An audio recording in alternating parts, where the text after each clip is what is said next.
Hello everyone, I'm Roger Gaming here, and welcome to Systems and Opinions, Part 2. Today we're going to be covering the rest of my actual consoles and the handhelds.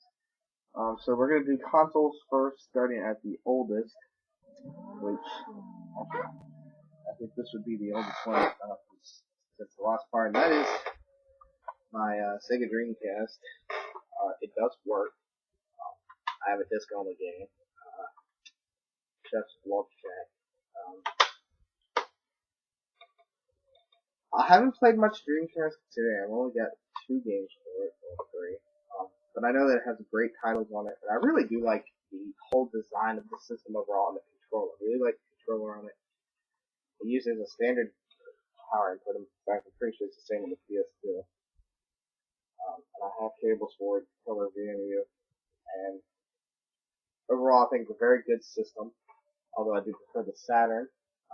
This system has great titles. I think House of the Dead 2. What else did I own the Dreamcast? Sonic Battle Adventure or Sonic Adventure. No, Sonic Adventure 2 Battle on GameCube, so my favorite games. But yeah, Dreamcast, like it. I wouldn't not recommend it.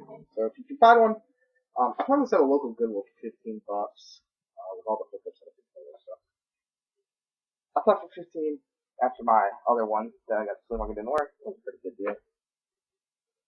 Um, moving on. This is the only system that I still have from my childhood. This came out on release day. This is a release date PS2. And it still works. Very banged up, and very scratched, but it still works just fine. And that is my original PlayStation 2 made by Sony. Obviously, it's one of my favorite systems. Although I don't really collect for it, I only buy games that I had as a kid. And at this point, I have most of all of them. As you can see, the power input is the same on the Dreamcast. I have, I think, 2 memory cards for it, 2 controllers. The fan is very, very dusty. I've never ever cleaned this, but it does work, and it's the only piece of my childhood game-wise that I really have left. So I never plan on getting rid of it. Even if it breaks, I'm probably going to keep it around. So it's the best-selling system of all time. There's great titles. Some of my favorites are the James Bond Under Fire and Nightfire, 2 of the best games on the system in my opinion. Road Trip Adventure, Seek and Destroy, all the Grand Theft Autos. In fact, this system is home to my favorite game of all time. For those of you that don't know, my favorite game of all time is Grand Theft Auto 3, and it started right here. PlayStation 2. So, get one if you don't have one, which I'd be surprised if you didn't. These things are everywhere, and almost everybody has one. So, yeah. Next up is a system I'm not really a big fan of, and I can't even play it. I don't know if it works, but it was cheap. This thing's heavy. Original Xbox, very dirty. I think I paid $5 for it. I don't have a power cable for it because it's not the same. I do have a controller for it. I don't have any AV cables. And a lot of the games that are on the PS2 are awful. In fact, one of my favorite PS2 games that I've been playing on my 360 lately, because I really wanted to play it, is Vice City. Awesome title. So, honestly, not a big fan. I think it's very heavy, and I know it has disc tray problems. In fact, I don't know if this even works. So, this is not a system I would recommend because I'm just not a big fan of it, really. But, yeah, a lot of people have one, so. It also had Halo 1 and 2, which are 2 of the best games. 2 of the best selling games, although I'm not a Halo fan myself. I don't think the series is really all that great. And then the last console, I think, well, I'm not doing my 360. Obviously, everyone has one. It's a modern system. I'm only going over older stuff. So, this is one of my favorite systems, and I'm looking for 2 or 3 more memory cards for it so I can actually start playing and collecting for it. That is the GameCube by Nintendo. Not my original one, although my original one was also perfect. Also waiting for a controller. This thing works just fine. I think I paid $10 for it on Craigslist, and it came with all the hookups, controllers, and I think one game. I don't know, it's probably one of my older pickup videos. But I am a big fan of Nintendo consoles, and the GameCube does not disappoint. Love the system. Great system. And awesome titles like Tales of Symphonia, all the Mario games, Pokemon Coliseum and Gale of Darkness are the two best games on the system.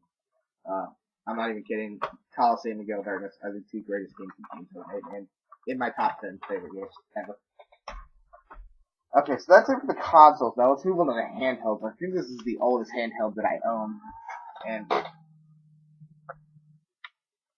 I'm kind of a fan of it, but I'm not a huge fan of it. And you probably just heard that. It is the Sega Game Gear, and unfortunately I believe mine needs a new screen, but I do have a power adapter for it, and it came with 2 games. It came with Sonic 2, and I have Virtua Fighter as well. Overall, though, I do like this system. I like the design a lot on it. I think it's a great handheld, and honestly, probably, in my opinion, better than the Game Boy. I really like the Game Gear. I'm really after a Nomad right now. It's a portable Genesis. How cool is that? You can plug headphones into it. You can plug a power adapter in, which if you have a Model 2 or 3 Genesis, the power adapter is compatible, so I'm in luck. So if not, this thing's gonna eat about 6 batteries. It takes 6 and it eats them super duper fast. Like freaking ridiculously fast. So I would recommend the Game Gear. I think I paid it was 20 or 25, which maybe I overpaid, but I really wanted one at the time, so to get one. Very nice. Really a big fan. And then I have 4 more handhelds. They're all Nintendo handhelds. And I'm going to tell you why right off the bat I'm not going to recommend this. First up is a Game Boy Color, which has the wrong back on it, but it's $5, I think. And it does work just fine. I just don't have any games for it.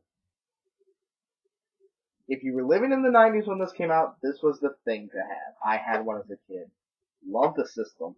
Don't get me wrong. I would recommend it, as well as I would recommend the Game Boy Advance. Mine is very good shape.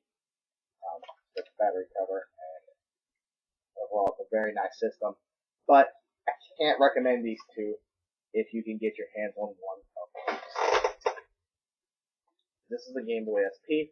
It plays all original Game Boy, Game Boy Color, and Game Boy Advance games with backlit screen. So, if you can find one of these, I wouldn't get the others. The only reason I would recommend the other two is collective purposes if you are a collector. But if not, I highly recommend you find yourself one of these, and then you can buy games for all of them and play them on this. So, this is one of my favorite handhelds of all time. I think it's the best handheld that Nintendo's ever made. The games are just so good. But the DS, which I don't own, can play Game Boy Advance games and DS games. It's not more backwards compatible, so I'd rather have both. But since I have that and this, I can play my DS and 3DS games. And obviously, that is my Midnight Purple Nintendo 3DS, which I bought probably a month and a half ago. I gotta say, I am a huge fan of this system. I think it's a wonderful system. Really good games. I also think that Nintendo really did themselves well with this. I have, in the back now, I have a copy of Super Mario 3D Land, which I beat. Love it. Highly recommend it. I'm a very big fan of this. It plays original DS games. It will not play... My stylus keeps falling out of this damn thing. As you can see, though, it does not have a Game Boy Advance slot. You can plug some headphones into it. It's wireless. I've played Mario Kart 7 online many times and logged many hours into it. And I was gonna get the blue one, but they were out, so I got the midnight purple, and mine was very dirty, so I need to clean it up a little bit. But overall, very nice system. In my opinion, is very well worth the money that I spent on it. It's the freaking stylus again. I think they are $169.99, and if you can find one, hell, if you really want one for a little bit cheaper, try Craigslist. They're on there all the time. This is a system that I can't recommend enough. But if you're not a big fan of the DS, and you don't, give the 3DS a shot. It has really good games, in my opinion, and I recommend this. And I think that is all of my systems that we've got to cover, other than my 360, which I'm not going to cover. And just in case I didn't cover it, which I think I did, this is my Sega Saturn.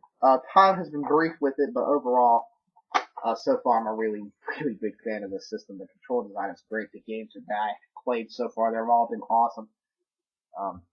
So I'm gonna go and recommend the Saturn to anybody, although it's a very expensive system, very pricey to get games for. Pick one up. It's not a little cheap. And also, if anybody's wondering, I still have my 3DS box right here. I'm gonna keep all the boxes for all my systems that I get now. And so as you all know, I have a Model 2 Genesis that I showed off in the last part as well. This is what's left of it. It doesn't work, and I'm going to show you why. I plugged the power adapter in, it wouldn't turn on. And first off, you can see, actually no you can't because I took all the screws on the bottom out. Somebody put the wrong screws in, and this thing is just gone. I think these are capacitors. They're all bent, and it's just, there's wires that aren't connected. And I don't know anything about fixing it, so my Model 2 Genesis is a boss, so I don't actually have a Model 2 yet, so I'm on the hunt for another one. I'll be dumping this in the trash. On the hunt for another one. I'm hitting the flea market on Sunday, guys, so after Sunday I should have a great pickups video. Just hoping to score some NES stuff. 3 away from 100, guys. So yeah, that's all my systems. I hope you guys enjoy. And if you want to see this for games, if you want to see me do reviews of games that I own, please let me know, and I will.